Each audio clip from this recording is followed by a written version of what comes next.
Seguimos en un buen día. Estamos hasta las 12 en el Magazine de las Mañanas de Chaco Televisión. Vamos a hablar de historia y vamos a hablar con el profe Eduardo Barreto, que ya está con nosotros. ¡Bienvenido! Buen día, buen día. ¿Cómo le va? Bien. Bienvenido. ¿Cómo anda? ¿Todo bien? Bien. Tranquilo. Un ¿Sí? hermoso día de sol.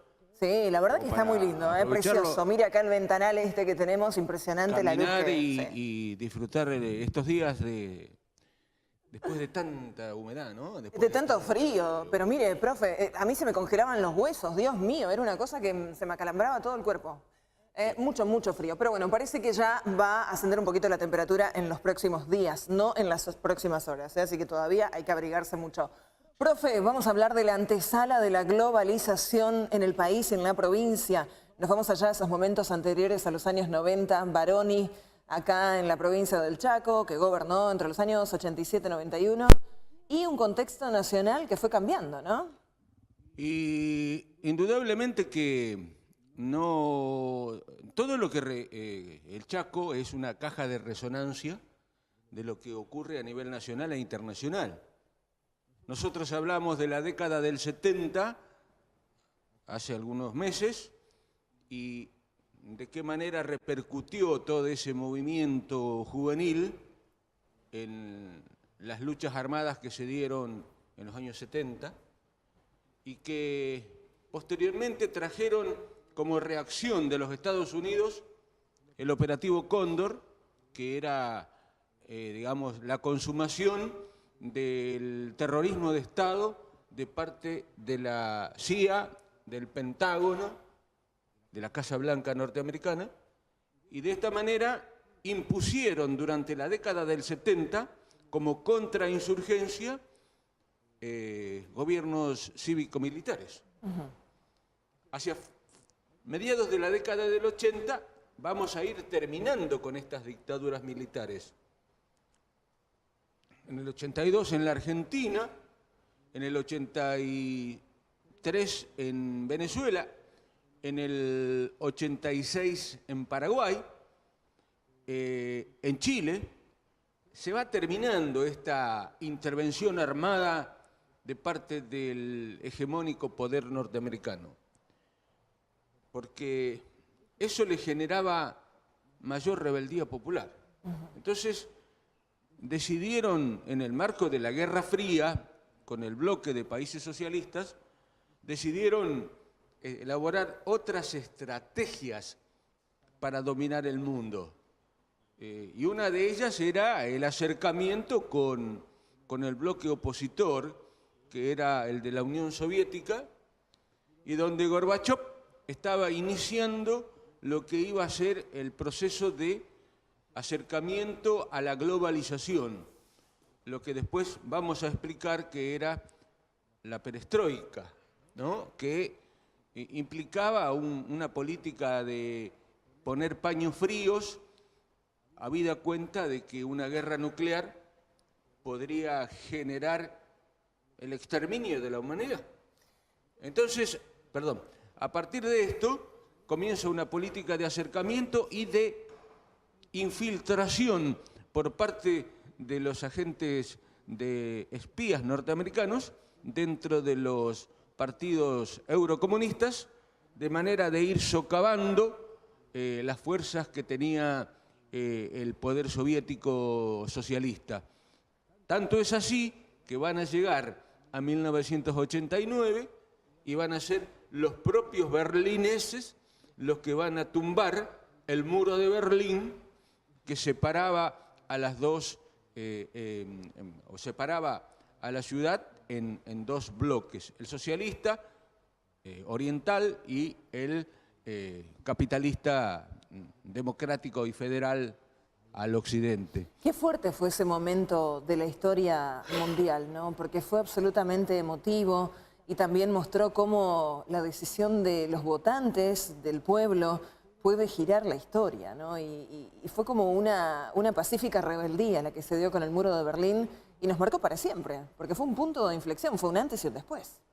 Yo creo que a partir de ese año prácticamente ha habido un solo poder hegemónico, que ha sido el de los Estados Unidos, que ha impuesto sus nuevas políticas de globalización y está hoy a nivel mundial, a nivel planetario, llevando adelante una política de sometimiento, pero por métodos más sutiles, mucho más disimulados, mucho más suaves que los que usó en la década del 70, cuando invadía militarmente a los países de Asia, de África y de América Latina.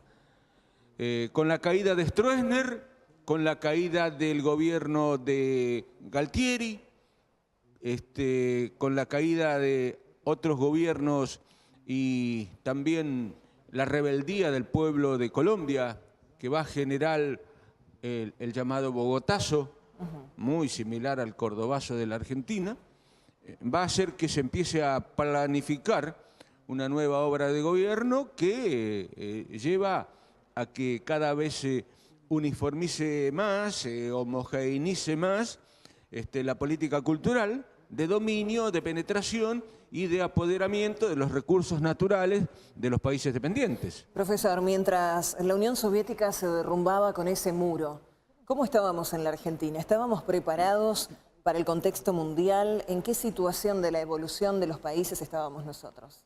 La Argentina como país dependiente, como país del tercer mundo o, como se lo quería llamar, países emergentes, no estaba en una buena posición, habida cuenta de que había problemas internos, había problemas vinculados con la presión militar que ejercieron que ejercieron las Fuerzas Armadas, con la idea todavía de ser una guardia pretoriana de los grupos concentrados de poder económico.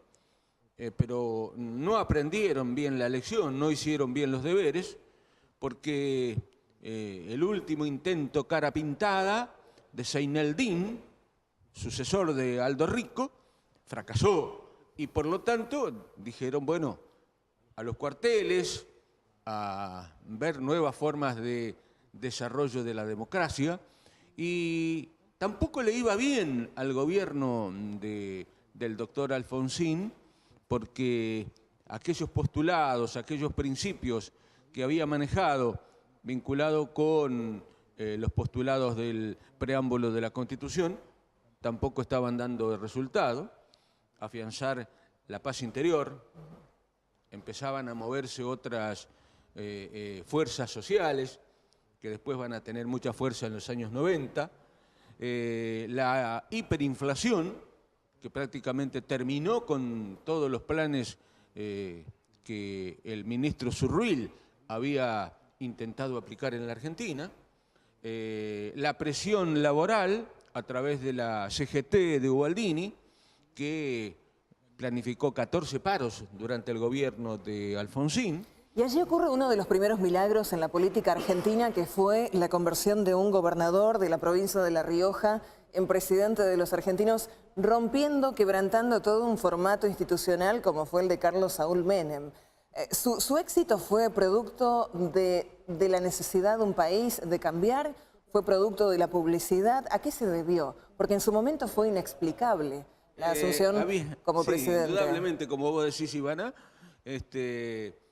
yo creo que tuvo mucho que ver el aparato publicitario, la imagen que crearon los medios asesores en publicidad y en marketing, con un personaje que caía como simpático, como frívolo, que de alguna manera estaba en el mundo del jet set, estaba en la farándula, y esto genera alguna cierta empatía con aquel que va a ser candidato a presidente. Pero él estuvo con un eslogan que abarcaba dos cosas muy sentidas por los argentinos.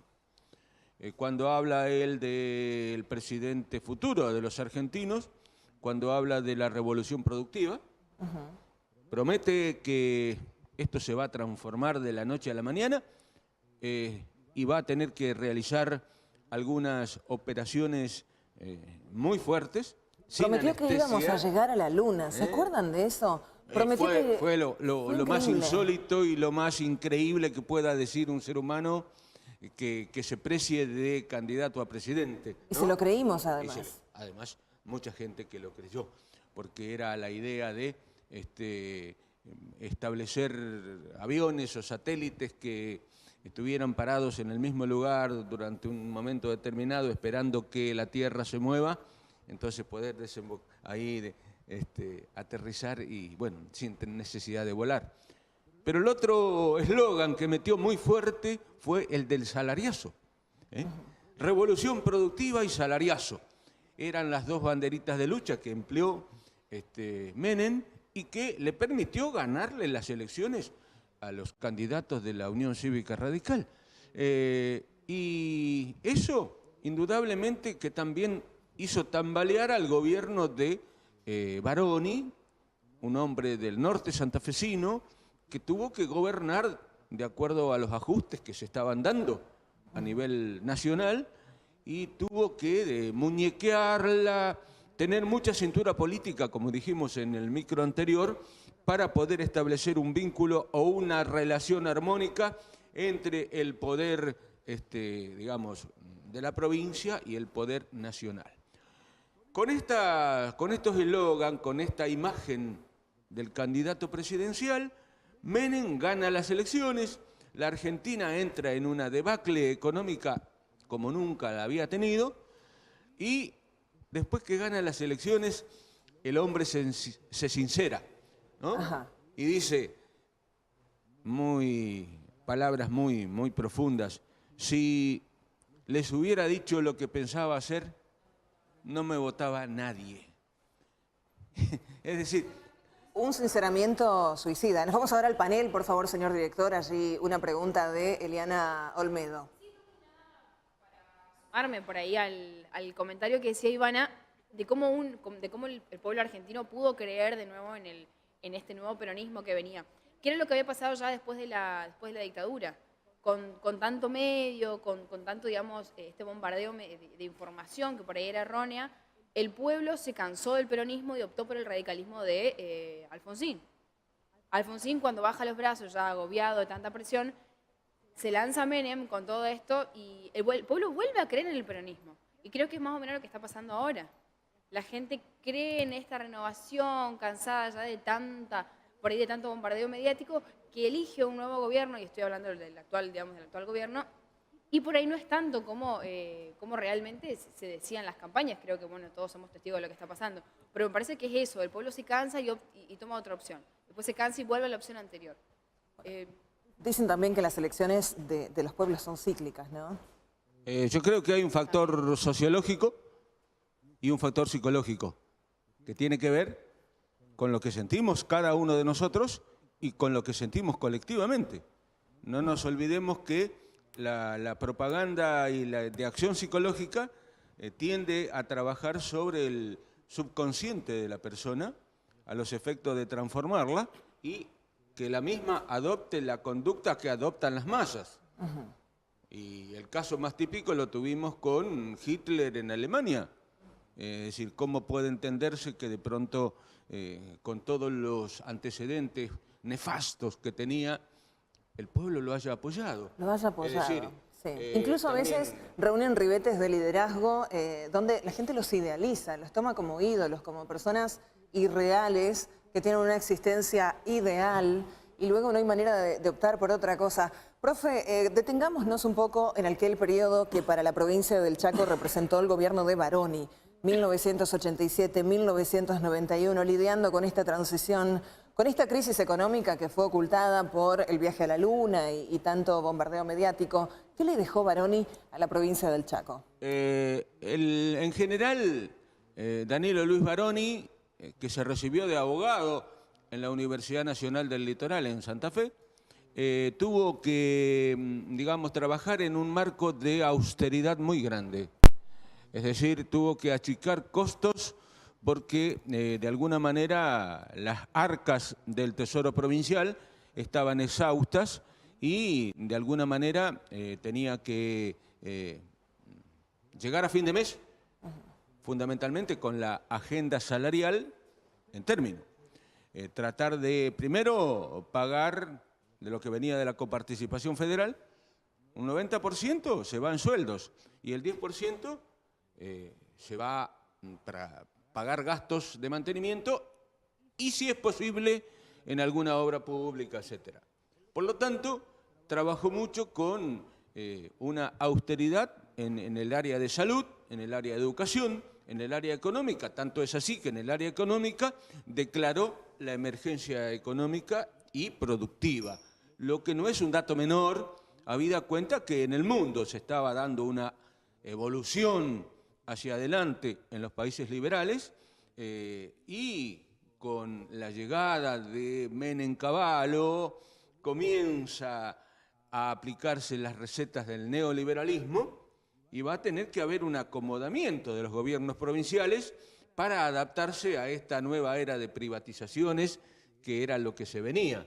Y allí uno de los asuntos, emblemáticos fue lo que sucedió con YPF, ¿no? Que fue una de las luces de alerta para los argentinos. Fue tremendo porque la década del 30, sí, la década infame, aquella de la cual habla el tango Cambalache, fue una nimiedad al lado de lo que ocurrió en la década del 90, que vamos a hablar la semana que viene de ese tema.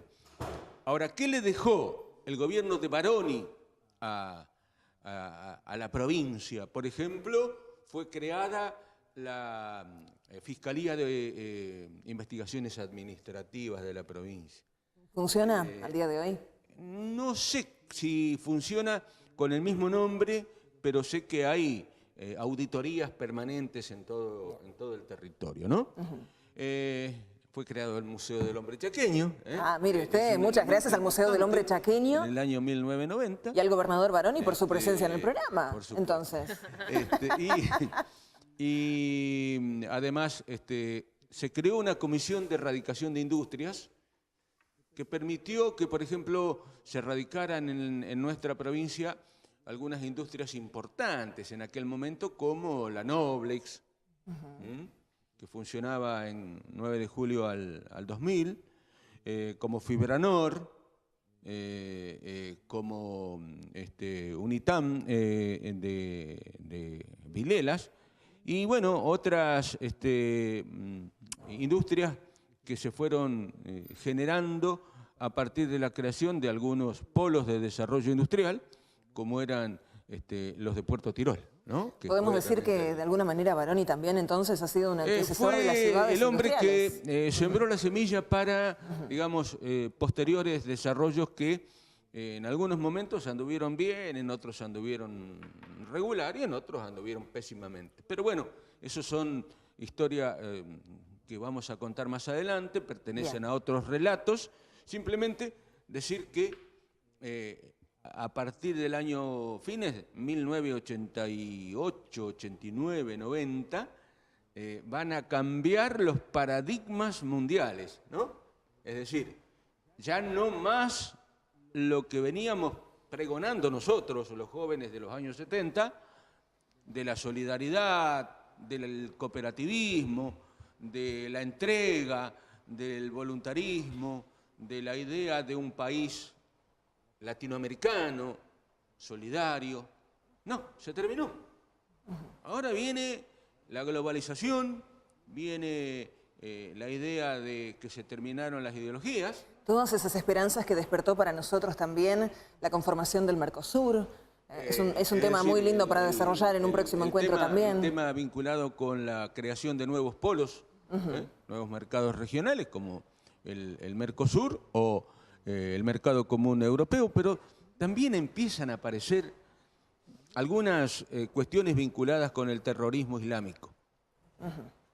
La invasión a Irak, que va a traer 650.000 muertos, va a generar de alguna manera la reacción de aquellos hombres que primero estuvieron con Al-Qaeda y que hoy están en el EI, el Estado Islámico, o con los combatientes yihadistas que hoy están sembrando el terror en todo el mundo. Sí, sin ir más lejos, anteayer ya han matado 40 personas más en Siria, todavía no se han atribuido el atentado, pero es increíble lo que estamos viviendo a nivel internacional. No manejaba mayor información sobre el particular, pero que el pico culminante fue la discutida hasta hoy caída de las Torres Gemelas, Sí. porque fue un hecho que, si bien estuvo y contó con la participación del Poder Islámico, hubo otras cosas medias turbias ahí adentro, donde posiblemente haya habido una mano negra del Pentágono o de la Central de Inteligencia Americana, ¿no? Porque da para hablar mucho la caída de las torres, que fue el hecho, digamos, que va a ser el pico culminante de todo un proceso que va a cambiar a partir de los años 2000 y 2001. Y es lo que vamos a hacer en nuestros próximos encuentros aquí en este bloque de historia junto al profe Eduardo Barreto. Gracias por hacernos enamorar tanto de la historia, profe. Es un placer, es un honor. Muchas gracias por tenerme aquí desde hace un año y algunos meses. Bueno, hay mucho por contar todavía. Es así. Muchísimas gracias al Museo del Hombre Chaqueño por hacer posible tan magnífica presencia. Fuerte el aplauso para el profe.